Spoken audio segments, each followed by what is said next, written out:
Good morning, Cancora. And again, I want to join with Deputy Kelleher and welcome the fact that we brought this particular debate to the House this evening. The first thing I would like to do is congratulate Minister Fitzgerald Taoiseach. I know you'll be a good Minister for Jobs. I'll be bringing you down to my part of the country, and Minister Halligan on his reappointment, and continue your good work. I suppose sometimes when you're in this House and you're a new deputy, you wonder at times why some points of view are made, and everybody's entitled to their point of view.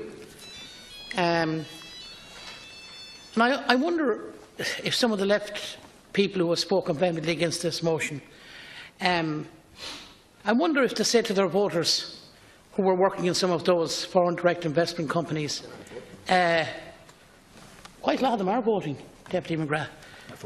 Do they give them the opinion of what your opinion is on foreign direct investment? I wonder, do you think of the catering company who creates 7 jobs because they have the contract in some of those factories, some of those foreign direct investment companies that has created 7 jobs? I wonder, do you take the same attitude to the shop that opened down from the factory that's able to make a living, a family shop? I don't think you do. And let's look at some of the figures. Foreign direct investment means jobs for over 300,000 people in this country. And it's interesting to look at what the IDA say. The IDA say for every 10 FDI jobs created, another 7 are generated in the wider economy. So that 100% is created, and 70% on top of it because of that 100%. In 2016, Dublin was ranked third in the world for FDI investment. And they actually beat Hong Kong down into 4th place to get that position. And if you look at the statistics, Dublin, Ireland is ahead of New York, Paris, San Francisco, Beijing, Copenhagen, Tokyo, Dubai, Shanghai. In 2015, FDI rose by 4%, when it was falling by 9% in other parts of Europe. And of course, as most people would know around here, software is the big attraction, and many jobs are being created through software. I believe FDI investment comes here because of a number of issues. We have less red tape. We have a highly educated workforce. We have skilled sector exports. We have a lot of investment in R&D, and we're English speaking.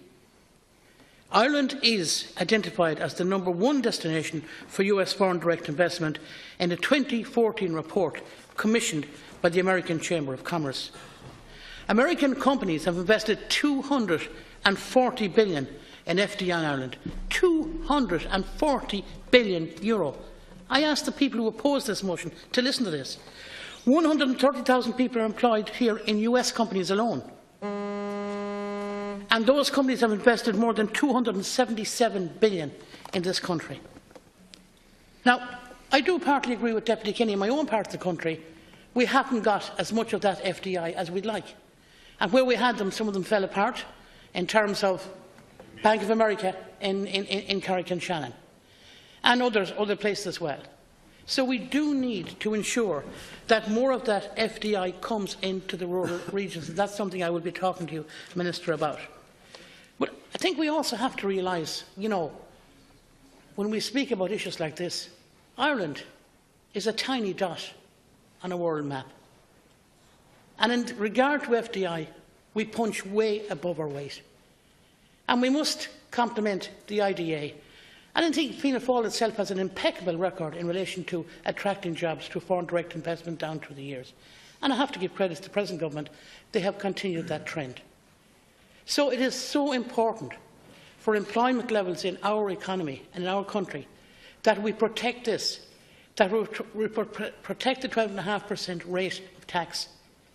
Because without those jobs, many, many more people would have to immigrate, and we would have far more poverty in our land. Thank you, Deputy. So I'm delighted to have the opportunity to say those few words and support my colleagues. And I would say to all people in the House, there's absolutely no reason why anybody has to oppose this motion. Mr. Halligan.